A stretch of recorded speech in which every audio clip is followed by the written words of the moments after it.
നമസ്കാരം. അറിവ് pro Malayalam YouTube ചാനലിലേക്ക് സ്വാഗതം. നമ്മൾ ഇന്ന് പറയാൻ പോകുന്നത് നിങ്ങളുടെ ജാനുവരി എക്സാം എല്ലാം കഴിഞ്ഞിട്ടുണ്ട്. അപ്പോൾ ഇനി മെയ് എക്സാമിനേഷന് വേണ്ടി, അതായത് ഈ പുതിയതായിട്ട് മെയ് എക്സാം അറ്റൻഡ് ചെയ്യാൻ പോകുന്നവർക്കും അതേപോലെ ജാനുവരി അറ്റൻഡ് ചെയ്തിട്ട് ഞാൻ ക്ലിയർ ചെയ്യില്ല എന്ന് ഉറപ്പുള്ളവർക്കും വേണ്ടിയിട്ടുള്ള വീഡിയോ ആണിത്. എന്തൊക്കെ ചെയ്യാം, എങ്ങനെ പ്ലാൻ ചെയ്യാം, ഈ മെയ് അറ്റംപ്റ്റ് നല്ല എഫിഷ്യൻ്റ് ആയിട്ട് എങ്ങനെ പ്ലാൻ ചെയ്യാമെന്ന് ഞാൻ ഒന്ന് പറഞ്ഞുതരാം. ഞാൻ പേപ്പർ 3യുടെ കാര്യം മാത്രമാണ് പറയാൻ പോകുന്നത്. നമ്മുടെ quantitative aptitude, maths, logical reasoning and statistics.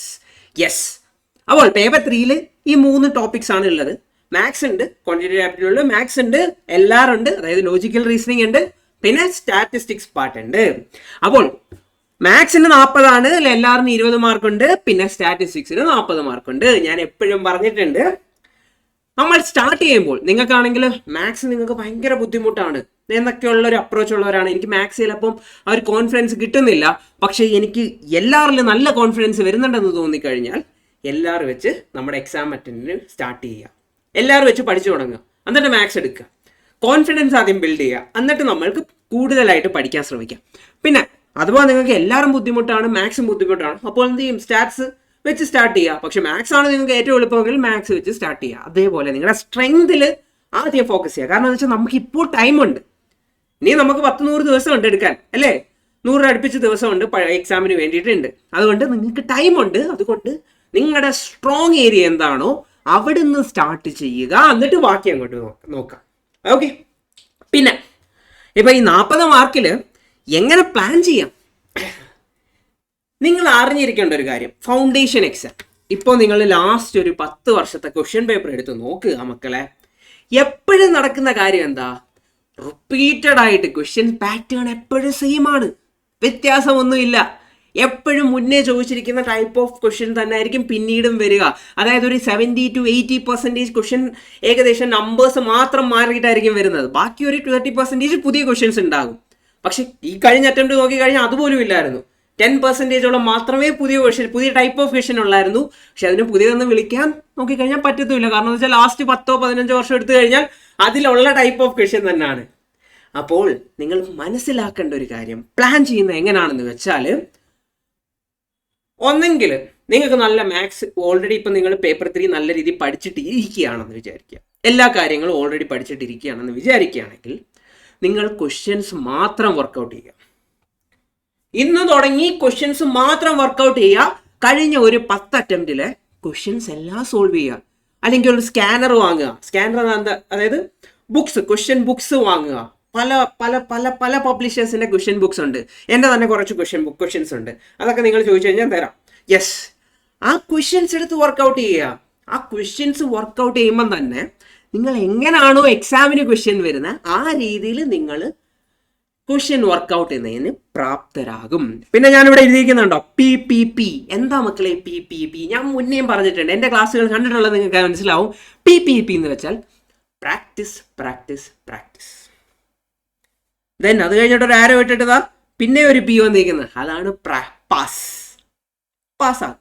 നല്ല രീതിയിൽ പ്രാക്ടീസ് ചെയ്താൽ നിങ്ങൾ എന്തായാലും പാസ്സാകും. ഇപ്പം എനിക്കറിയാവുന്ന കുറേ കുട്ടികളുണ്ട്, അവരൊന്നും, അതായത് മെറ്റീരിയൽ ഒന്നും ഉപയോഗിച്ച് പഠിക്കുന്നില്ല, പക്ഷെ ക്വസ്റ്റ്യൻസ് മാത്രം വർക്കൗട്ട് ചെയ്ത് വരുന്ന പാറ്റേൺ ഓഫ് ക്വസ്റ്റ്യൻസ് എല്ലാം അവരൊരു പ്രോ ലെവലിൽ നിൽക്കുകയാണ്, ഒരു P ലെവലിൽ നിൽക്കുകയാണ്. അപ്പോൾ പ്രാക്ടീസ് ചെയ്ത് അവർ പാസ്സാകുന്നുണ്ട്. എനിക്കറിയാവുന്ന കുറേ പിള്ളേരുണ്ട് അങ്ങനെ പാസ്സായിട്ടുള്ളത്. മുന്നേ ഈ എക്സാം എന്താണെന്ന് എനിക്കറിയില്ല, നമുക്ക് റിസൾട്ട് വന്നിട്ട് അതിനെക്കുറിച്ച് പറയാൻ പറ്റും. യെസ്, പിന്നെ നിങ്ങൾ ഭയങ്കര വീക്കാണെന്ന് വിചാരിക്കുക, നിങ്ങൾ ഒന്നും പഠിച്ചിട്ടില്ല, തീരെ ഒരു കാര്യവും നിങ്ങൾക്ക് അറിയത്തില്ല. അങ്ങനാണെന്നെങ്കിൽ നിങ്ങൾ മെറ്റീരിയൽസ് ഉപയോഗിച്ച് പഠിച്ചു തുടങ്ങുക. ഇക്വേഷൻസ്, ഫോർമുലാസ് എല്ലാം പഠിക്കുക, കോൺസെപ്റ്റ്സ് പഠിക്കുക. എന്നിട്ട് നല്ല രീതിയിലെല്ലാം ഒന്ന് പഠിച്ചിട്ട് പിന്നെ ഈ PPPയിലേക്ക് പോവുക. പ്രാക്ടീസ് ചെയ്ത് പഠിക്കാൻ ശ്രമിക്കുക. ആദ്യം ബേസിക് ആയിട്ട്, പിന്നെ കാണാതെ പഠിക്കണോ, കുത്തിയിരുന്ന് ഇങ്ങനെ കാണാതെ പഠിക്കണോ, അങ്ങനെ ചെയ്യരുത്, മണ്ടത്തരമാണ്. നിങ്ങൾ ക്വസ്റ്റ്യൻ ചെയ്യുമ്പോൾ അവിടെ ഫോർമുല എഴുതി പഠിക്കുക. അപ്പോഴത്തേക്ക് നിങ്ങൾക്ക് ക്വസ്റ്റ്യൻ കാണുമ്പോൾ ഇന്ന ക്വസ്റ്റ്യൻ ആണ്, ഇതിൻ്റെ പാറ്റേൺ, ഈ ഒരു പാറ്റേണിൽ വരുന്ന ക്വസ്റ്റ്യന് നമ്മൾ ഇന്ന ഫോർമുലയാണ് ഉപയോഗിക്കേണ്ടതെന്ന് ഒരു ഐഡിയ നിങ്ങൾക്ക് കിട്ടും. അങ്ങനെ അപ്രോച്ച് ചെയ്യാൻ പറ്റും. കിട്ടിയോ? യെസ്. പിന്നെ മാത്സിൽ ഭയങ്കര വീക്കാണ്.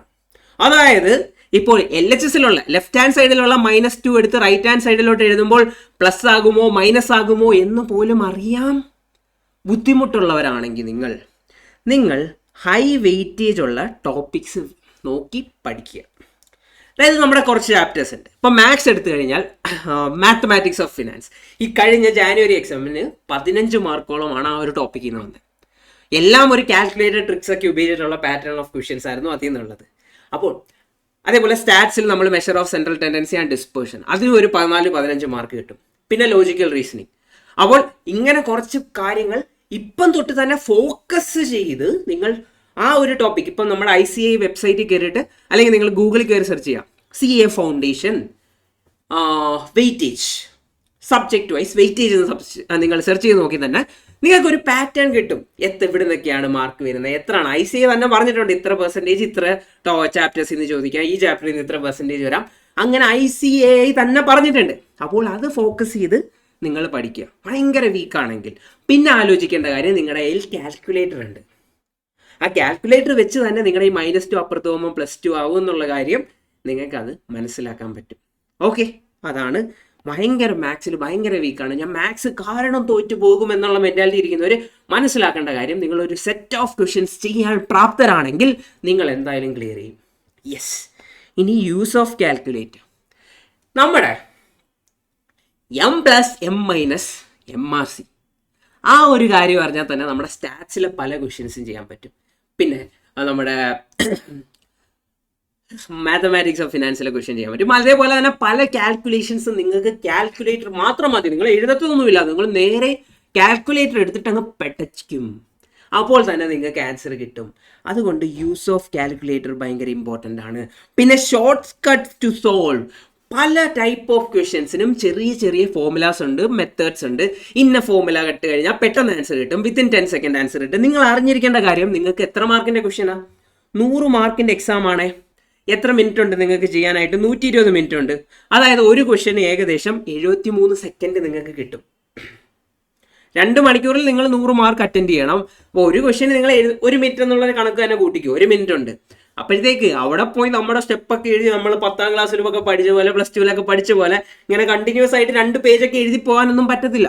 അതുകൊണ്ട് പല ക്വസ്റ്റ്യൻസും ജസ്റ്റ് ക്വസ്റ്റ്യൻ വായിക്കുമ്പോൾ തന്നെ നിങ്ങൾക്ക് മനസ്സിലാവണം ഇന്ന ട്രിക്കാണല്ലോ.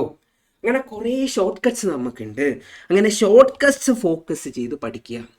അപ്പം എങ്ങനെ സോൾവ് ചെയ്യാന്നുള്ള ഷോർട്ട് കട്ട്സ് പഠിക്കണം. പിന്നെ ബേസിക് തിയറി ഫ്രം സ്റ്റാറ്റ്സ്. ഈ കഴിഞ്ഞ എക്സാം ജാനുവരി അറ്റൻഡ് തന്നെ എടുക്കാം. 7, 8, 9 മാർക്ക് ഡയറക്റ്റ് തിയറി ക്വസ്റ്റ്യൻസ് ആണ്. അതായത് നിങ്ങൾ സ്റ്റാറ്റ്സിലെ ഫസ്റ്റ് 2 ചാപ്റ്റർ, അതായത് 13ഉം 14ഉം നല്ല രീതിയിലൊന്ന് വായിച്ച് വെച്ച് കഴിഞ്ഞാൽ തന്നെ നിങ്ങൾക്ക് 5-6 മാർക്ക് 7-8 മാർക്ക് കിട്ടും.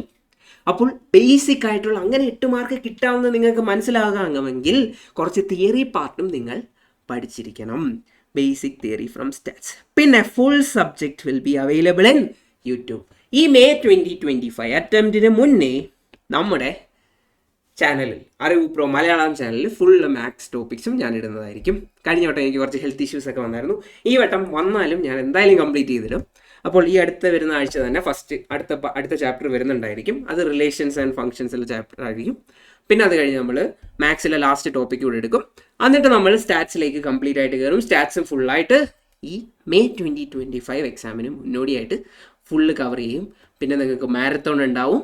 പിന്നെ ലാസ്റ്റ് മിനിറ്റ് എക്സാം പ്ലാനിങ് എല്ലാ കാര്യങ്ങളും ഉണ്ടാവും. പിന്നെ അതോടൊപ്പം തന്നെ ഞാൻ നിങ്ങൾക്ക് വേറൊരു അപ്ഡേറ്റ് തരാം. ICU ബാച്ച്, നമ്മുടെ അറിവ് പ്രോയുടെ ICU ബാച്ച് വരുന്നുണ്ട്. ICU ബാച്ച് എന്താണെന്ന് വെച്ചാൽ ഇൻറ്റൻസീവ് കോച്ചിങ് യൂണിറ്റ് എന്നാണ് വിളിക്കുന്നത്. പക്ഷേ 150-ൽ കൂടുതൽ മാർക്ക് വാങ്ങി, മുന്നേയുള്ള എക്സാമുകളിൽ 150-ൽ കൂടുതൽ മാർക്ക് വാങ്ങിയിട്ട് 200 മാർക്ക് ടച്ച് ചെയ്യാൻ പറ്റാത്ത കുട്ടികൾക്ക് വേണ്ടി മാത്രമാണ്. പിന്നെ ഇതൊരു പാസ് ഗ്യാരണ്ടി ബാച്ചാണ്. പാസ് ഗ്യാരണ്ടി എന്ന് വെച്ചാൽ അഥവാ ഞങ്ങൾ തരുന്ന സ്റ്റെപ്സ് എല്ലാം വെച്ചിട്ടും നിങ്ങൾ തോറ്റു പോവുകയാണെങ്കിൽ, പൊട്ടിപ്പോവുകയാണെങ്കിൽ നിങ്ങൾ തന്ന ഫീസ് തിരിച്ചു തരും. അതൊരു പാസ് ഗ്യാരണ്ടി ബാച്ചാണ്. ഓക്കെ, അത് ഞാൻ ജസ്റ്റ് ഒന്ന് അപ്ഡേറ്റ് ചെയ്തതെന്ന് വെച്ചാൽ ഞാൻ തന്നെ ഫുള്ളി കൺട്രോൾ ചെയ്യുന്ന ബാച്ചാണ്, അതുകൊണ്ടാണ്. ഓക്കെ, അപ്പോൾ ഞാൻ തന്നെ ആയിരിക്കും അവിടെ ക്ലാസ്സുകളിലെല്ലാം ഉണ്ടാവുക. അപ്പോൾ ഇതൊക്കെയാണ് എനിക്ക് പറയാനുള്ള നമ്മുടെ സ്ട്രാറ്റജീസും. അപ്പോൾ നിങ്ങളെല്ലാം ഒന്ന് ഫോക്കസ് ചെയ്യുക. ജസ്റ്റ് ബേസിക് ആയിട്ടുള്ള കുറച്ച് ചെറിയ ചെറിയ കാര്യങ്ങൾ, ഫോക്കസ് ഓൺ സ്മോൾ തിങ്സ്, ചെറിയ ഫോർമുലാസ്. ആ ഫോർമുലാസ് എല്ലാം ബേസിക് ആയിട്ട് പഠിച്ചു കഴിഞ്ഞിട്ടും എല്ലാ രീതിയിലും ക്വസ്റ്റ്യൻസ് എടുത്ത് പ്രാക്ടീസ് ചെയ്ത് കഴിഞ്ഞിട്ടും, അതായത് കണ്ടിന്യൂസ് ആയിട്ട് വന്നിട്ടുള്ള പാറ്റേൺ ഓഫ് ക്വസ്റ്റ്യൻസ് പിന്നെയും ചെയ്ത് പഠിച്ചു കഴിഞ്ഞിട്ട് കഴിഞ്ഞാൽ നമുക്ക് മെയ് 2025 എക്സാമിന് സിമ്പിളായിട്ട് പേപ്പർ 3യിൽ നല്ല മാർക്ക്, പാസ് മാർക്കല്ല, 60 മുകളിൽ മാർക്ക് വാങ്ങി പാസ്സാകാൻ പറ്റും. ഞാൻ ഈ പി പറഞ്ഞിട്ടുണ്ടല്ലോ, പാസ്.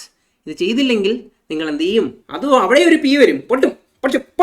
യെസ്, പ്രാക്ടീസ് ചെയ്താലേ പാസ്സാവുകയുള്ളൂ. അതാണ് ഇപ്പം പേപ്പർ 3 മാത്രമല്ല മക്കളെ, അതായത് ഫൗണ്ടേഷൻ ലെവലിൽ ഏത് ക്വസ്റ്റ്യൻ, ഏത് സബ്ജക്റ്റ് നോക്കിയാലും നിങ്ങൾ എത്രത്തോളം പ്രാക്ടീസ് ചെയ്യുന്നോ അത്രയും എളുപ്പത്തിൽ നിങ്ങൾക്ക് പാസ്സാകാൻ പറ്റും. അപ്പോൾ അത്രയൊക്കെയാണ് ഈ വീഡിയോയിലുള്ളത്. എൻ്റെ പേര് Nithin. Thank you so much. Thank you from Arivu pro Malayalam. Thank U.